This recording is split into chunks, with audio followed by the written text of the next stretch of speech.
Good morning बच्चों, आज हम करने जा रहे हैं आपकी वर्कशीट 64। डेट आपकी 7 दिसंबर के लिए, ठीक है, और आपकी क्लास 10th के लिए। तो चलिए शुरू करते हैं हिंदी मीडियम की ये वर्कशीट, जिसमें हम अपना चैप्टर पढ़ रहे थे विद्युत धारा के चुंबकीय प्रभाव। ठीक है, इसमें आज का जो हमारा टॉपिक है वो है विद्युत चुंबकीय प्रेरण होता क्या है, कहाँ पे इसका प्रयोग होता है और किस तरीके से हमें पता लगेगा कि ये चीज़ों में उत्पन्न हो रहा है। तो चलिए सीखते हैं। तो सबसे पहले जब भी देखो विद्युत चुंबकीय प्रेरण होता क्या है, जब हम किसी चालक को परिवर्ती चुंबकीय क्षेत्र में, परिवर्ती चुंबकीय क्षेत्र मतलब जो चुंबकीय क्षेत्र है वो बदलता रहता है, ठीक है। तो किसी परिवर्ती चुंबकीय क्षेत्र में हम उसको रखते हैं एक चालक को, चालक मतलब जिसमें से जो इलेक्ट्रिसिटी, जो विद्युत धारा है, जो विद्युत है वो उसके अंदर से पास हो सके, ठीक है। तो किसी चालक को परिवर्ती चुंबकीय क्षेत्र में रखा जाता है तो चालक में विद्युत धारा प्रेरित होती है, ठीक है। ऐसा कंडक्टर आपको लेना है जिसके अंदर से बिजली पास हो सकती है। मान लो आप रख दो रबड़, या फिर आप रख दो वुड, जो लकड़ी होती है उसको रख दो, तो उसके अंदर से तो बिजली देखो वैसे भी नहीं पास हो सकती। तो आपको एक ऐसा चालक लेना है जिसके अंदर से क्या हो सके, बिजली है जो पास हो सके। तो ऐसे एक चालक को आप अगर एक जिसमें ऐसे चुंबकीय क्षेत्र में रखोगे जिसमें वो बदल रहा है, तो जो वो चालक है उसके अंदर से भी विद्युत धारा है वो दौड़ेगी। देखो बिना बिजली की क्या बात, ध्यान से सुनो। यहाँ पे आप ये सोच रहे हो कि वो तो उसके अंदर तो वैसे ही विद्युत, जो चालक है उसके अंदर तो विद्युत वैसे ही जाती है, तो इसमें कौन सी नई बात है। नई बात यह है कि हम उसमें करंट, जो हम बिजली है, जो आपका स्विच है, आप बिजली पहले से भेजते हो तो वो उसके अंदर से निकल कर आती है, ठीक है, उसके अंदर से होकर आती है उस तार में से। लेकिन अब की बार हम क्या करें, बिजली नहीं, हम चुंबकीय क्षेत्र से जो बिजली है, विद्युत धारा है, वो उसके अंदर आएगी, ठीक है। ये मेन बात है। तो देखो यह धारा प्रेरित विद्युत धारा कहलाती है, ठीक है, क्योंकि उसको हमने खुद क्या किया, प्रेरित किया है। कैसे, देखो अभी हम जो क्रियाकलाप करेंगे और जो नीचे आपको चीज़ें समझाई जाएंगी उससे आपको समझ में आ जाएगा कि किस तरीके से ये संभव है। तो यह धारा प्रेरित विद्युत धारा कहलाती है तथा यह परिघटना विद्युत चुंबकीय प्रेरण कहलाता है, ठीक है। जो धारा उसके अंदर से आ रही है वो क्या हो जाएगा, प्रेरित विद्युत धारा। और जो ये पूरा आपका प्रोसेस है इसको हम बोलते हैं विद्युत चुंबकीय प्रेरण, ठीक है, क्योंकि चुंबक की मदद से हमने क्या करा है, विद्युत को प्रेरित किया है, ठीक है। अब देखो जो इसका सबसे पहले अध्ययन है, सबसे पहले इसके बारे में जो खोजा था वो किसने किया था, हम जो माइकल फैराडे है 1831 में उन्होंने इसके बारे में पढ़ा था। अब देखो दो क्रियाकलाप हमें दी गई हैं ये चीज़ें समझाने के लिए। पहला है आपको क्या करना है, अनेक फेरों वाली तार की एक कुंडली ए बी लीजिए। मतलब तार है आपस में ऐसे मुड़े हुए हैं, आपको ऐसे एक आपस में तार लेने हैं। तो उसमें कुंडली के सिरों को किसी गैल्वेनोमीटर से संयोजित आपको करना है, ठीक है। ये आपको दिख रहा है नीचे गैल्वेनोमीटर। गैल्वेनोमीटर क्या होता है, देखो मैं आपको बता देती हूँ गैल्वेनोमीटर क्या होता है। ये एक ऐसा उपकरण है, एक डिवाइस है ऐसा, जिससे क्या होता है, जो किसी परिपथ में विद्युत धारा की उपस्थिति को सुनिश्चित करता है। मतलब किसी भी चीज़ में अगर हमें ये पता करना है कि इसके अंदर अंदर बिजली, इसके अंदर करंट है कि नहीं, विद्युत धारा की जो उपस्थिति है, विद्युत धारा है कि नहीं, उसकी उपस्थिति को वो कौन पहचानता है, गैल्वेनोमीटर पहचानता है, ठीक है। तो यदि इससे प्रवाहित विद्युत धारा शून्य है, मान लीजिए कि ये जैसे इसमें ना नंबर्स लिखे होते हैं 0 से लेके कुछ इस तरफ भी और इस तरफ भी, तो मान लो जो इसकी जो प्रवाही है 0 पर ही है, ठीक है, इसकी विद्युत धारा शून्य है, तो इसका संकेतक शून्य पर रहता है। अगर मान लो उसके अंदर कोई विद्युत धारा नहीं है तार के अंदर, तो इसका जो संकेत है, जो इसकी सुई है, वो 0 पर रहेगी, ठीक है। यह अपने शून्य चिन्ह के या तो बाईं या दाईं ओर विक्षेपित हो सकता है। मतलब या तो ये इस तरफ या ये इस तरफ क्या हो सकता है, मूव कर सकता है, ठीक है। इधर उधर ये क्या कर सकता है, विक्षेपित हो सकता है, अपनी जगह बदल सकता है। जो ये विक्षेपित होगा ये किस पर निर्भर होगा, ये विद्युत धारा की दिशा पर निर्भर होगा कि जिस दिशा में विद्युत धारा है उसकी दिशा के अनुसार या तो ये इधर हो जाएगा या इधर हो जाएगा, ठीक है। अब समझ में आ गया गैल्वेनोमीटर क्या होता है। ये सिर्फ एक आपका उपकरण है जिससे आपको पता लगता है कि इसके अंदर से विद्युत धारा है कि नहीं, ठीक है। तो अब देखो हमने क्या किया, कुंडली जो ये आपके तार आपने बांधे थे, जिसको आपने नाम दिया था, दोनों सिरों के ए और बी नाम दिया था, उसको आपने इन तारों को क्या कर दिया, एक गैल्वेनोमीटर से संयोजित कर दिया, उसको उससे बांध दिया, ठीक है, जोड़ दिया। तो आपको एक प्रबल छड़ चुंबक आपको लेना है। ये छड़ चुंबक हमने लिया है, इसके उत्तर ध्रुव, ठीक है, उत्तर ध्रुव जो नॉर्थ वाला होता है, उत्तर ध्रुव को आपको क्या करना है, इसकी तरफ लेकर आना है। जो ये आपका जो तारों वाली ये थी आपकी कुंडली थी, इसके पास आपको इसके तरफ आपको लेकर आना है, ठीक है। तो यहाँ पे आपकी तीन जो केस है वो होंगे। पहला, चुंबक को कुंडली की ओर लाया जाता है। जब आप उसको इसकी तरफ ला रहे हो तो क्या होगा, गैल्वेनोमीटर में क्षणिक विक्षेप विद्युत धारा की उपस्थिति को इंगित करता है। मतलब जो मैंने आपको बताया था कि ऐसे ये सुई होती है, तो ये सुई क्या करेगी, अपनी जगह से विक्षेपित होगी, हिलेगी। इसका मतलब कुछ ना कुछ जो करंट है वो विद्युत धारा है वो हो रही है। ठीक है, तो इससे क्या होगा, जो गैल्वेनोमीटर है उसमें क्या होगी, थोड़ी सी आपकी जो सुई है वो संकेत करेगी, इंगित करेगी। अगर चुंबक को कुंडली के निकट स्थिर अवस्था में रखा जाता है तो मान लीजिए, ये तो आप उसको लेकर आ रहे थे इसकी तरफ, मान लो इसके पास आपने इसको बहुत देर रख दिया है। ठीक है, तो क्या होगा, तो कोई विक्षेप नहीं होता। ठीक है, कुछ भी नहीं होगा। और तीसरा, चुंबक को दूर ले जाया जाता है। अब आप इसको दूर लेकर जा रहे हो तो क्या होगा, गैल्वेनोमीटर में क्षणिक विक्षेप होता है, परंतु पहले के विपरीत दिशा में। जैसे तब होता है कि जो आपको करंट है वो आप जो आपकी सुई थी वो क्या हो गई थी, इस तरफ क्या हो गई थी, विक्षेपित हो गई थी। तो अब क्या हो जाएगा, जब दूर जा रहा है तब भी वो विक्षेपित हो जाएगी, लेकिन दूसरी दिशा में, जहां पहले थी उससे विपरीत दिशा में, उससे उल्टे दिशा में। इसका मतलब देखो क्या हुआ, जब हम उसको हिला रहे हैं ना, आगे पीछे कर रहे हैं, वो तभी क्या हो रही है, तभी उसके अंदर से विद्युत है जो हमें उसकी उपस्थिति दिखाई दे रही है। वरना अगर हम उसको एक जगह स्थिर रख देते हैं तो नहीं दिखाई दे रही। ठीक है, तो इसका मतलब ये आपका एक्टिविटी होगी, ये आपको ध्यान रखना है, क्योंकि यहाँ पे नीचे आपको ये दोनों काम आएंगे। दूसरा है, दूसरी क्रियाकलाप में क्या करना है आपको, तांबे के तार लेने हैं, दो भिन्न कुंडली आपको लेनी है अलग अलग, जिनमें फेरों की संख्या काफी अधिक हो। ठीक है, क्या करना है, मतलब एक में ज्यादा है एक में कम है, एक में मान लो 50 है एक में 100 है, इस तरीके से फेरे हैं जो तार के आपस में ऐसे हमने लपेट के लगाए हुए हैं। ठीक है, तो उसके बाद जो इन कुंडली जो बनी है तारों की, इन कुंडलियों को किसी विद्युत रोधी खोखले बेलन पे आपको चढ़ाना है। जैसे शुरू से ही चढ़ाते आ रहे हैं, ये तो हम जैसे यहाँ पे ये बेलन है, इसके ऊपर इन तारों को ऐसे हमने जकड़ रखा है, इनको ऐसे गोल गोल घुमा के इनके ऊपर अटैच कर रखा है। अब देखो, जो कुंडली एक है, ये कुंडली एक है, ये कुंडली दो है।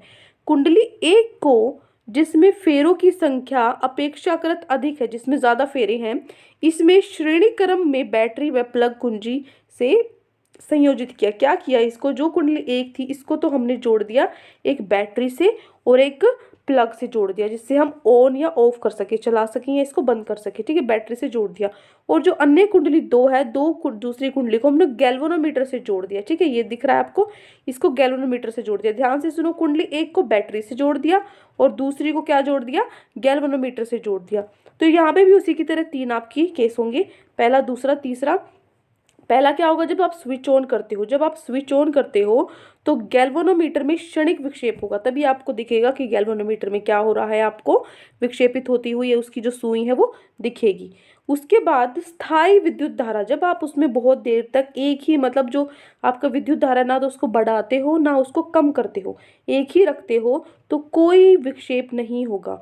ठीक है, क्योंकि पहले तो वो जा रहा है, जीरो पर था, वो बढ़ रहा है, बढ़ रहा है, तो गैल्वेनोमीटर में हमें दिखाई दिया विक्षेपण। ठीक है, लेकिन जब वो स्थायी हो गया, जब वो स्थायी हो गया कुछ देर बाद, तो कोई विक्षेपण आपको नहीं दिखाई दिया।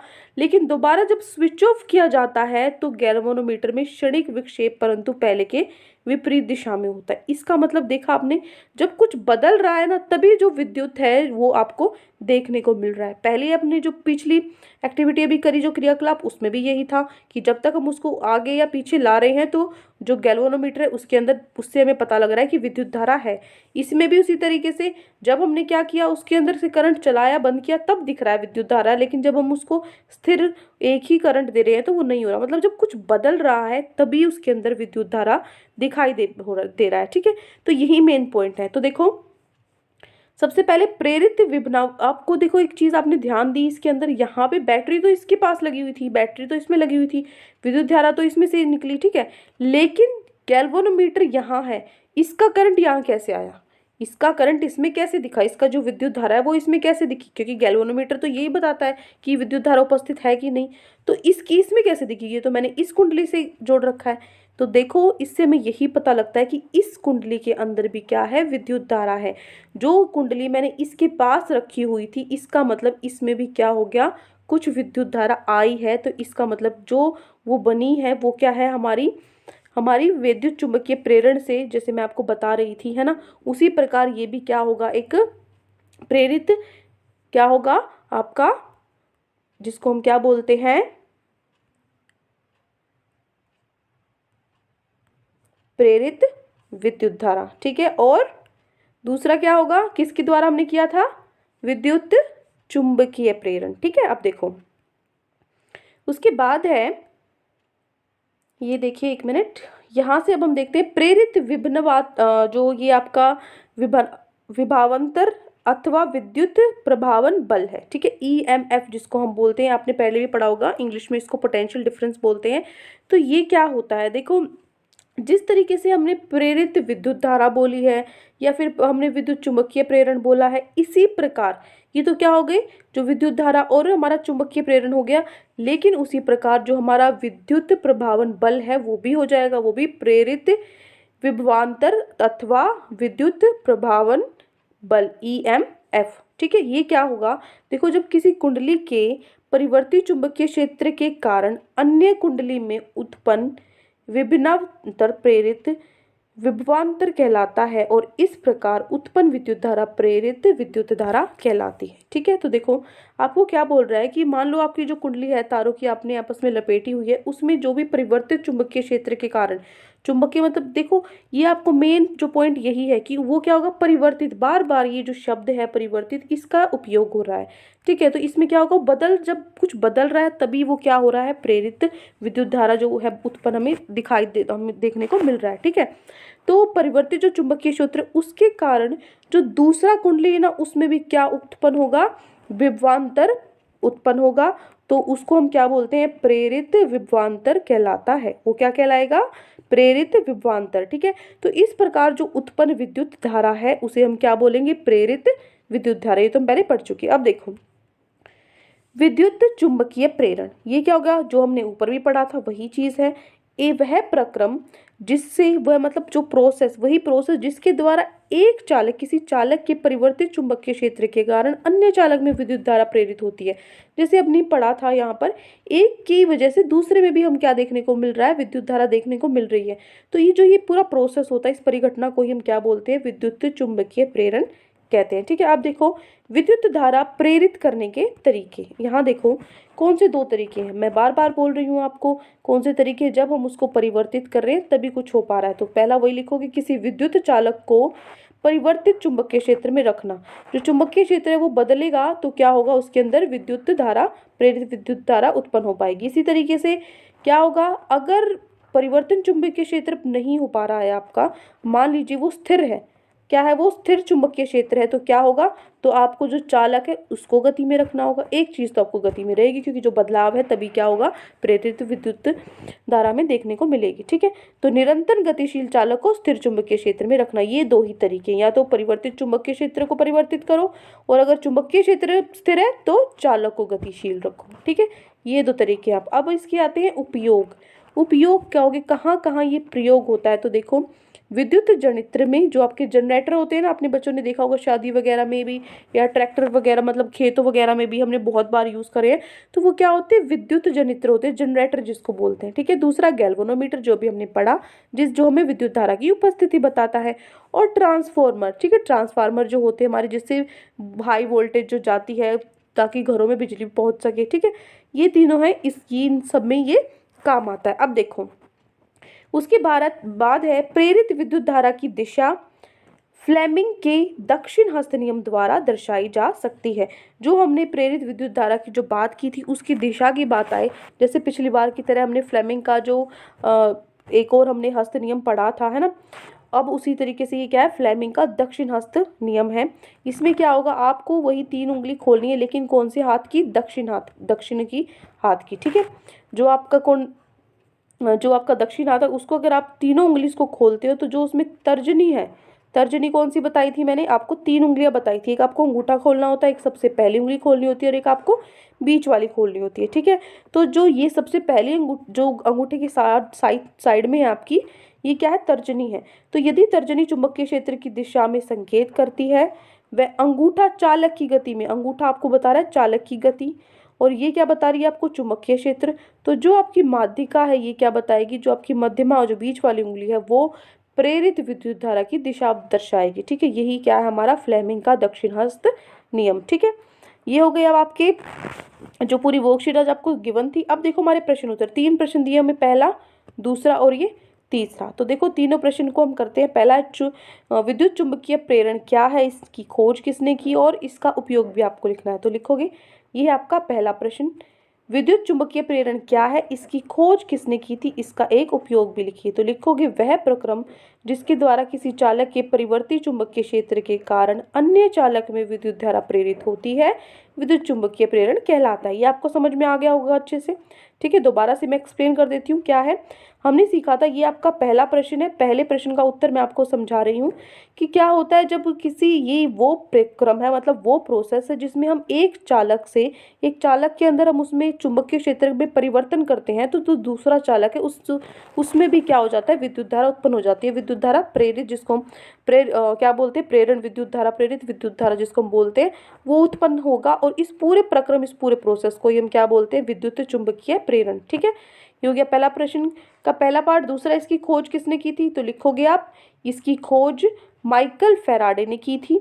और उसके बाद इसका एक उपयोग भी लिखिए। तो इसका उपयोग क्या होगा, इसका उपयोग विद्युत जनित्र में होता है। बाकी भी लिख सकते हो आप, गैल्वेनोमीटर, ट्रांसफार्मर, वो भी लिख सकते हो। ठीक है, तो ये देखो, ये आपका प्रश्न नंबर 1। ठीक है, ये है आपका प्रश्न नंबर 1, ये है उत्तर